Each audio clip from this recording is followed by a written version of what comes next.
आज हम पढ़ने वाले हैं पत्रकारी लेखन और उसके विविध आयाम। और इन चीजों को मैं आगे बताऊं उससे पहले ये चीज जरूर बता देता हूं कि इससे अंदर का जो क्वेश्चंस होते हैं ये बोर्ड एग्जाम में टोटल 4 नंबर के पूछे जाते हैं। मतलब क्वेश्चन नंबर 5 में ये वाले सब क्वेश्चन जो मैं बताने वाला हूँ वो आपको देखने को मिलेगा, जिसमें टोटल 4 नंबर का क्वेश्चन आता है। मतलब कि एक एक नंबर करके 4 क्वेश्चन होते हैं, एक एक नंबर में डिवाइड रहते हैं, टोटल 4 नंबर के आते हैं। और इस बार क्योंकि री एग्जाम होगा तो हो सकता है कि पेपर टफ आए, तो इस वजह से आपके लिए एक एक क्वेश्चंस का आंसर्स मालूम होना ये इम्पोर्टेंट होता है। और इस वीडियो के अंत तक अगर आपने देख लिया तो मेरी तरफ से ये गारंटी है कि आपको हर एक क्वेश्चंस मालूम होगा जो क्वेश्चंस बोर्ड पूछेगा, इनफैक्ट ज्यादा ही मालूम होगा। और इसी की तरह हम इसमें आज इसके अंतर्गत 4 टॉपिक, सॉरी 5 टॉपिक है, 5 टॉपिक के बारे में बात करेंगे। पहला है जनसंचार माध्यम, दूसरा है प्रिंट माध्यम, तीसरा है इंटरनेट माध्यम, चौथा है पत्रकारिता और पांचवा है अपना संपादन। तो टोटल 5 पॉइंट है, इसके अंतर्गत बहुत सारे क्वेश्चंस हैं, लेकिन इंपॉर्टेंट बताऊंगा जो कि लगभग लगभग आते ही हैं, और जो बता दूंगा वो लगभग आने के चांस होंगे भी इस बार। तो हमारा पहला क्वेश्चन है, संचार किसे कहते हैं या संचार क्या है।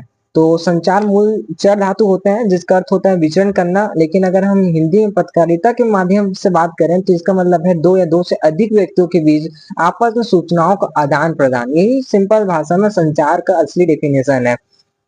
हमारा सेकेंड नंबर का जो क्वेश्चन है उसका नाम है एनकोडिंग या फिर कुटीकरण। ठीक है, जो क्वेश्चंस हैं वो एक एक करके कुछ ना कुछ मतलब अलग अलग क्वेश्चंस टाइप में आते हैं। ठीक है, तो एनकोडिंग कुटीकरण ये भी कई बार देखने को मिलता है।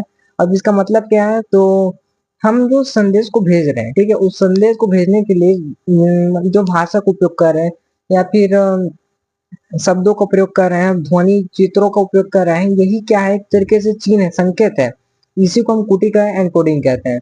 मतलब सिंपल भाषा में बोलूं तो अगर हम किसी संदेश को भेज रहे हैं तो जो संदेश को भेज रहे हैं वो सामने वाला उस व्यक्ति को वो संदेश उसी रूप में प्राप्त हो जैसा हम भेज रहे हैं। हम जो चाह रहे हैं जिस संदेश को उसी माध्यम में वो प्राप्त करे, और उसके लिए जो हम उपयोग करेंगे संकेतों का, शब्दों का, चित्रों का, वही कुटीकरण एनकोडिंग कहलाएगा। सिंपल सी बात है, इसको एक बार आप देख लेना, अच्छे से आपको समझ में आ जाएगा। सेकेंड के बाद अब थर्ड नंबर में है कूटवाचन या डिकोडिंग।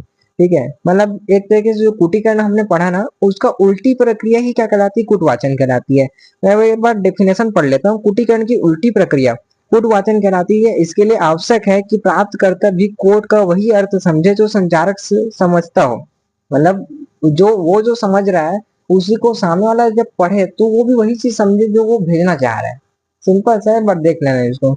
उसके बाद है नेक्स्ट हमारा है कि संचार कितने प्रकार के होते हैं। ठीक है, तो संचार कितने प्रकार के होते हैं, अगर ये क्वेश्चन पूछ दिया 2023 में पूछा था, सेट ए में आया था ये क्वेश्चन। ठीक है, तो इसमें बहुत सारा मतलब पॉइंट आ जाता है, जैसे कि कितने प्रकार पूछ रहे हैं ना, तो पहला प्रकार है कि अपना सांकेतिक संचार, मौखिक संचार, अमौखिक संचार, अंतःव्यक्तिक संचार, और अपना लास्ट आ जाता है समूह संचार, जन संचार। तो ये पॉइंट्स आएगा पॉइंट में। पॉइंट का मतलब कि अगर मतलब मैं इसका प्रकार लिखूंगा, मतलब प्रकार के बारे में बताऊंगा, जैसे पहला प्रकार है संकेतिक संचार। संकेतिक संचार मतलब संकेतों द्वारा जो हम संदेश पहुंचा रहे हैं, ठीक है, मनुष्यों तक, जैसे कि हाथ जोड़ना, पांव छूना इत्यादि चीजों को जो भी हम संकेत पहुंचा रहे हैं, जिससे व्यक्ति उन संकेतों को देख कर समझ रहा है कि वो सामने वाला व्यक्ति क्या कहना चाह रहा है, संकेतिक संचार है। मौखिक संचार, मुख द्वारा जो व्यक्त ध्वनियों के माध्यम से जो संदेश पहुंचाया जाता है उसे मौखिक संचार कहते हैं। जैसे आपसी बातचीत हो रहा है, टेलीफोन में जो बात कर रहे हैं, फोन में मोबाइल में बात कर रहे हैं, वो अपना मौखिक संचार हो जाता है। अमौखिक संचार भी दिया है कि मौखिक संचार के अतिरिक्त अन्य जो सभी संचार होंगे वो क्या होंगे, अमौखिक संचार होंगे। जैसे कि हम बोल सकते हैं लिखित संचार, संकेतिक संचार या चित्र फिल्म संचार, ये सब चीजें। अंतःव्यक्तिक संचार क्या होता है, जो हम अकेले में जो अपने आप से बात कर रहे हैं, जैसे कि डायरी लिखना, यही क्या है, सिंपल भाषा में अंतःव्यक्तिक संचार है। ठीक है, अब लास्ट में 5वें नंबर में आता है समूह संचार। ठीक है, तो समूह संचार क्या है, जो व्यक्ति किसी एक व्यक्ति से नहीं बल्कि एक से अधिक व्यक्तियों से बात करता हो, या किसी समूह सदस्य आपस में विचार विमर्श कर रहे हैं, वही क्या है, समूह संचार है। सिंपल है, नाम से क्लियर है, समूह संचार, तो समूह में आपस में बातचीत, सिंपल। ठीक है, अब 6वां नंबर में जनसंचार। ठीक है, जब हम किसी समूह के साथ प्रत्यक्ष संवाद करने के बजाय किसी यांत्रिक माध्यम से संवाद स्थापित करते हैं तो उन्हें जनसंचार कहते हैं। मतलब जब हम बात कर रहे हैं तो हम समूह में बात कर रहे हैं, लेकिन आमने सामने लाइव नहीं, मोबाइल में या फिर यांत्रिक माध्यमों में बोल दिया ना तो कुछ भी हो सकता है, तो उनके जरिए बात कर रहे हैं तो ये हो जाता है जनसंचार। अब मैं पॉइंट करके कुछ बोल रहा था ना, तो पॉइंट का मतलब यहाँ पर जो मैंने 6 पॉइंट बताया उसमें से 6 पॉइंट तो आएगा नहीं, क्वेश्चन 1 नंबर का है ना, तो कोई इनमें से कोई एक पॉइंट को उठा देगा, ठीक है, कि कुछ भी दे दे, जैसे मैंने बोला अंतर व्यक्तिगत संचार, इसको दे दिया और ये आया भी है 2022 के सेट सी में आया था ये, ठीक है। तो ऐसे करके कोई एक पॉइंट को उठाएगा, पूरा पूरा पॉइंट नहीं आएगा, मतलब पूरा कि जन संचार मतलब संचार के कितने प्रकार है ऐसे करके नहीं आएगा, इनमें से कोई एक पॉइंट आएगा। लेकिन पढ़ना तो पूरा ही पड़ेगा, क्योंकि हमको कैसे पता है कि इनमें से कौन सा पॉइंट आएगा, तो पढ़ना तो पड़ेगा पूरा। अब नेक्स्ट हमारा क्वेश्चन है, जनसंचार के प्रमुख या फिर महत्वपूर्ण कार्यों को समझाइए। अब जनसंचार, जैसे कि हमने अभी लास्ट वाले इसका जो पॉइंट पढ़ा वही जनसंचार है। जनसंचार मतलब जो हमने समूह में आपस में जो यांत्रिक माध्यम के जरिए जो बातचीत होता है उसको जनसंचार कहते हैं। अब इसके जो प्रमुख या महत्वपूर्ण कार्य है उनको समझाना है। तो ये कर क्या रहा है, ये सूचना देने का काम कर रहा है, शिक्षित कर रहा है, मनोरंजन कर रहा है, निगरानी करता है। निगरानी कैसे रखेगा, जैसे जनसंचार माध्यम में समाज में किसी भी समस्या के विरुद्ध, समस्या कुछ प्रॉब्लम हो उनके विरुद्ध जनमत तैयार करते हैं, जैसे सरकार के विरुद्ध, धर्म केंद्र या किसी संस्था के अनैतिक जो कार्य हो रही है, भ्रष्टाचार हो रही है, उनके विरुद्ध जनमत तैयार करते हैं। तो इस तरीके से निगरानी करने में काम कर रहे हैं। एजेंडा तय करना मतलब एक सिद्धांत देना, एक सिद्धांत देने में भी कार्य करें। जनसंचार माध्यम उसको भी पढ़ लेते हैं। जनसंचार माध्यम योजना पूर्वक किसी मुद्दे को व्यापक महत्व देकर समाज को किसी खास दिशा में मोड़ देने का कार्य करते हैं, तो ये भी एक अच्छा पॉइंट है। विचार विमर्श करना, जनसंचार माध्यम विभिन्न मतों का विचार का आदान प्रदान भी करते हैं। एक और मुख्य संपादक संपादकीय लिख कर तथा प्रसिद्ध विद्वानों को लेख प्रकाशित कर जनता को प्रभावित करते हैं। पाठकों की आवाज भी पत्र पत्रिका दूरदर्शन से व्यक्त होती है। तो ये टोटल इस सब के पॉइंट है जनसंचार के प्रमुख कार्यों के, और इनके पॉइंट्स भी ऐसे मतलब एक एक करके आएंगे, पूरे नहीं आएंगे, ठीक है। तो एक साथ ऐसे चारों को नहीं देगा, 6 को नहीं देगा, उनमें से कोई एक पॉइंट को उठाएगा। एक बार देख लेना, सिंपल सिंपल भाषा में दिया हुआ है। तो भाई हमारा जो जनसंचार वाला टॉपिक है वो पूरा खत्म हो गया, बस इतना ही आता है, इसमें से और कुछ नहीं आएगा। और रही बात, आपको वही जो नोट्स है जो मैं बता रहा हूँ उनके नोट्स प्रॉपर आपको टेलीग्राम में मिल जाएंगे फुल एचडी में। आपको स्क्रीनशॉट मारने का टाइम वेस्ट करने की जरूरत ही नहीं है। आपको वहां जाना है, फ्री में डाउनलोड करना है, यहाँ पढ़ना है, समझना है, वहां जाके डाउनलोड करके उसके बाद देख लेना, रिवाइज कर लेना, आपको एक एक चीज समझ में आ जाएगा, ठीक है। अब हमारा नेक्स्ट पॉइंट जो है वो प्रिंट माध्यम है, ठीक है। प्रिंट माध्यम में हम क्या पढ़ने वाले हैं उसको देखते हैं। तो पहले नंबर का जो क्वेश्चन है वो पूछता है कि समाचार पत्र के कितने भाग हैं, ठीक है। तो समाचार पत्र के कार्यों के हिसाब से हम 3 भागों में बांटेंगे इसको। जैसे पहला समाचार को संकलित करना, मतलब कि बहुत सारे जो घटनाएं घट रही हैं उनको एकत्रित करना, फिर उसको संपादित करना, लोगों तक पहुंचाना, और उसके बाद फिर पैसे कमाना, मतलब मुद्रण है, प्रसारण, ठीक है। ये आपके पॉइंट हो जाते हैं, छोटे छोटे पॉइंट्स हैं। ये क्वेश्चन यहाँ पर क्लियर हो जाता है। फिर नेक्स्ट क्वेश्चन में आगे बढ़ते हैं कि समाचार पत्र का इतिहास क्या है, ठीक है। समाचार पत्र का इतिहास मतलब कि इसको कौन बोले तो कौन इसको सबसे पहले आविष्कार किया, तो जोनिस गुटेनबर्ग ने किया था। ये एक क्वेश्चन है, इसका आंसर आपको मिल जाएगा, आप ये पढ़ लेना इसको। और 1826 में भारत में कोलकाता में युगल किशोर शुक्ल नामक जो व्यक्ति थे वो हिंदी का पहला समाचार पत्र कोलकाता में प्रकाशित किए।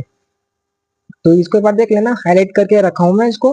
बाकी हमारा फिर उसके बाद नेक्स्ट जो क्वेश्चन है वो है आजादी के बाद समाचार पत्र, जो आजादी के बाद के जो समाचार पत्र हैं कौन कौन से, वही सब जो हमने पढ़ते आ रहे हैं, नव भारत, हिंदुस्तान, राजस्थान पत्रिका, ठीक है, दैनिक भास्कर, दैनिक जागरण, ये सब चीजें दिए हुए हैं, ठीक है। और हिंदी के प्रमुख पत्रिकाएं क्या है, तो धर्मयुग, साप्ताहिक हिंदुस्तान, दिनमान, रविवार, इंडिया टुडे, बहुत सारे इंटरेस्टिंग, कई तो आप नाम भी जानते होंगे, ये सब दिए।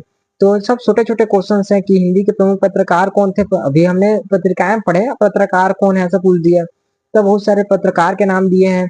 एंड उसके बाद हिंदी के प्रकाशित तो होने वाले राज्य के समाचार पत्र क्या है, तो उसमें दैनिक जागरण, दैनिक भास्कर, नव भारत, ये सब आपने लगभग नाम सुने होंगे, तो ये सब चीज दिए हैं, ठीक है। तो यहाँ पर हमारा जो प्रिंट माध्यम है वो भी खत्म हो गया, इसमें ज्यादा क्वेश्चन थे ही नहीं, छोटे छोटे जो क्वेश्चन है वही बचे, और 1 नंबर के कितने बड़े क्वेश्चन होंगे। तो अब हमारा नेक्स्ट टॉपिक है तीसरे नंबर का इलेक्ट्रॉनिक माध्यम, ठीक है। तो इलेक्ट्रॉनिक माध्यम का पहला क्वेश्चन है रेडियो की विशेषताएं। अब रेडियो की विशेषताएं क्या होती है उनके बारे में हम जान लेते हैं। तो एक हिसाब से रेडियो की विशेषताएं निम्नलिखित है, ऐसा करके डायलॉग मार देना। पहले पॉइंट से शुरू करेंगे, रेडियो द्वारा प्रसारित जानकारी से शिक्षित व अशिक्षित दोनों को लाभ होता है ना। दूसरा पॉइंट है रेडियो को कहीं भी सुना जा सकता है, सही बात है। रेडियो जनसंचार का सस्ता साधन है, रेडियो के माध्यम से ज्ञानवर्धक जानकारी, अपनी समस्याओं को विभिन्न लोगों तक, विचारों को सुना जा सकता है। तो ऐसे बहुत सारे पॉइंट है, लगभग 5 पॉइंट 4 पॉइंट दिए हैं, उसको आप एक बार देख लेना। उसके बाद है इससे रिलेटेड दूसरा क्वेश्चन, विशेषताएं बताएं। अब वो रहा है कि कमियां क्या है, तो कमियां भी बहुत सारे होंगे, जैसे कि इसको जो श्रवण दोषित जो घेरे होते हैं, वो एक तरीके से बोला जाए तो सिंपल भाषा में उनको कहाँ सुनाई देगा, रेडियो को जो चल रहा है वो सुनाई कहाँ देगा, तो एक तरीके से एक दोष है। और बोल दिया गया है कि एक ठो है कि रेडियो की कमी भी जानकारी की दोबारा प्राप्त करने की सुविधा नहीं है। एक बार जो चल गया रेडियो में उसको दोबारा कहाँ से प्राप्त करोगे, तो कुछ कुछ ऐसे इनकी कमियां भी है, ठीक है। उसके बाद है इंटरनेट की विशेषताएं। अभी हमने रेडियो की विशेषताएं उसकी कमी पढ़ लिया, अब इंटरनेट की विशेषताएं क्या, उसके बाद उसकी कमियां पढ़ेंगे, ठीक है। तो विशेषताएं उसको भी देख लेते हैं। इंटरनेट मनोरंजन, ज्ञान, सूचना, आपसी संवादों का आदान प्रदान करने के साधन है, ठीक है। वैसे इंटरनेट के प्राचीन और प्राचीन से प्राचीन नई नई जानकारी उपलब्ध हो सकती है। इंटरनेट है ना, कहीं से भी अपन कुछ भी घटी घटनाओं के बारे में जान सकते हैं, ज्यादा टाइम नहीं लगेगा, इंटरनेट है ना। और इसकी बात इंटरनेट की जो विशेषताएं है इसको आप देख लेना, कुछ कुछ है पॉइंट। इसके बाद आ जाता है पत्रकारिता के प्रमुख प्रकारों का उल्लेख कीजिए, ठीक है। इसके अंतर्गत बहुत सारे पॉइंट है छोटे छोटे जो कि कई बार आए हैं, ठीक है। जैसे कि मैं पॉइंट बता देता हूँ, वॉच डॉग पत्रकारिता, ये 2022 21-23 सेट में आया था, ठीक है। इसका सीधा आंसर क्या है, सरकार के काम काज पर निगाह रखने और उसे गड़बड़ियों को पर्दाफाश करने को वादा पत्रकारिता कहते हैं। एडवोकेसी पत्रकारिता क्या है, तो किसी खास विचारधारा, मत या फिर घटना को एक दिशा या फिर अभियान के रूप में उसको आगे बढ़ाना, उसको एडवोकेसी पत्रकारिता कहते हैं, ठीक है। वैसे और कुछ कुछ पॉइंट है, इसको आप देख लेना, बहुत इंपॉर्टेंट पॉइंट है, इसको बिल्कुल मिस मत करना। और वैसे एक तो पॉइंट है पित्त पत्रकारिता, फेस्टी पत्रकारिता, जो चक्काचौंध या फिर जो ग्लैमर पहना देती है ना, ऐसे पत्रकारिता को हम बोलते हैं पेज थी पत्रकारिता। ये भी पॉइंट दिया हुआ है, उसको भी देख लेना, ठीक है। अब हमारा जो नेक्स्ट क्वेश्चन है उसका है, क्वेश्चन है डैश का से क्या तात्पर्य है, ठीक है। डैश का मतलब, ये क्वेश्चन भी आपने कहीं देखा होगा, 2022 में आया था ये। इसका आंसर है कि समाचार पत्र, टीवी और रेडियो के लिए किए जाने वाले विशेष लेखन के लिए एक अलग स्थान होता है ना। और उसे डेस्क कहते हैं, मतलब जो समाचार पत्र, टीवी और रेडियो के लिए जो किए जाने वाले जो विशेष लेखन है, जो इसको बनाते हैं, उसके लिए एक जो स्थान होगा उसको हम डेस्क कहते हैं, ठीक है। और ऐसे छोटे छोटे सभी जो क्वेश्चन जो इंपॉर्टेंट है मैं उसको एक साथ पीडीएफ में दे दूंगा, उसको आप देख लेना, छोटे छोटे क्वेश्चन हैं, ठीक है। अब हम आते हैं सीधे संपादन में। संपादन के बहुत सारे इंपॉर्टेंट क्वेश्चन है। ये जो क्वेश्चन, संपादन का क्या तात्पर्य है, ठीक है, इसको आपको समझना है, ठीक है। तो क्या है, किसी लिखित सामग्री को त्रुटि विहीन करके उसे पढ़ने योग्य बनाना, यही क्या संपादन कहलाता है। मतलब कोई भी जो जो पत्रकार है वो समाचार या घटना को एकत्रित किए, उसको लिखे, तो उसमें कुछ कुछ त्रुटि होती है, उसको एकदम शुद्ध करके लोगों तक पहुंचाने का जो कार्य होता है उसको संपादन कहते हैं। अगला क्वेश्चन आता है कि संपादन का काम कौन करता है, तो मतलब ये जो त्रुटिविहीन करते हैं, शब्दों को शुद्ध करते हैं और लोगों तक पहुंचाते हैं शुद्धि रूप में, तो ये कौन करते हैं, तो उसको पूछा है। तो वो अपना सहायक संपादक है ना, और समाचार संपादक, मुख्य उप संपादक, ये सब के द्वारा किया जाता है। बहुत लोग का हाथ रहता है इसके पीछे, तब जाके फिर एक समाचार पत्र बनकर हमारे तक पहुंचता है, जिसको हम पढ़ते हैं बिना किसी परेशानी के, ठीक है। वैसे हमारा एक नेक्स्ट क्वेश्चन होता है, संपादन के प्रमुख कार्य बताइए। तो वही है, सिंपल है, उसका काम ही एक ही तो होता है, त्रुटि मेन करना और लोगों तक पहुंचाने का कार्य। उसको आप देख लेना है कि एक बार दिया हुआ है, क्या सूर्य को शुद्ध करते हैं, उन्हें प्रस्तुति योग्य बनाते हैं, सारी रिपोर्ट सिंपल भाषा में। एक बार आपने अगर समझ लिया तो उन चीजों को अपने भाषण भी लिख सकते हो, कोई दिक्कत नहीं, उसमें नंबर मिलता है। उसके बाद देख लेते हैं संपादकीय के महत्व को बताइए। संपादकीय किसी भी समाचार पत्र का दिशा निर्देशक होता है, वह उस पत्र को आदर्शों, नीतियों और आकांक्षाओं का संकेतक होता है, न केवल संकेतक अपितु प्रेरक, समीक्षक और सचेतक भी होता है। इस तरीके से उसके बाद संपादन के सिद्धांतों पर प्रकाश डालिए, ऐसा दिया है, ठीक है। तो इनके जो लंबे लंबे डिलॉग हैं उनको आप देख सकते हैं कि संपादन मंडल जिन नियमों का आदर्शों को ध्यान रखते हैं उसे संपादन सिद्धांत कहते हैं, और इसके निम्नलिखित है पॉइंट्स। तो इस पॉइंट को देखते हैं, तो तथ्यों की शुद्धता है, वस्तु की परखता है, उसके बाद निष्पक्षता है, संतुलन है, और स्रोत की प्रामाणिकता और विविधता है, ठीक है। तो ये सब पॉइंट्स हैं, उनको आपको सिर्फ एक एक बार देखना है, क्योंकि पूरे के पूरे पॉइंट्स, सभी पॉइंट्स नहीं आएंगे, इनमें से कोई एक पॉइंट उठा के देगा, ठीक है।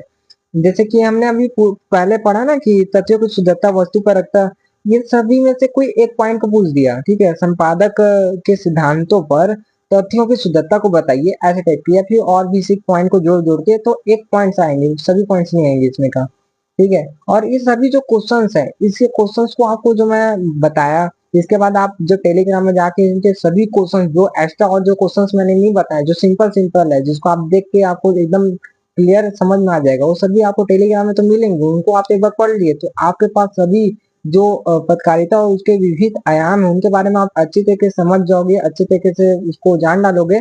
उसके बाद आपको एक और पीडीएफ मिलेगा टेलीग्राम के नीचे में, इन ये सब जो क्वेश्चन है उसके पीडीएफ के नीचे उस क्वेश्चंस का जो मॉडल पेपर का एक पीडीएफ का जो क्वेश्चंस है उसको आप ना ईमानदारी से अपने से बनाइए।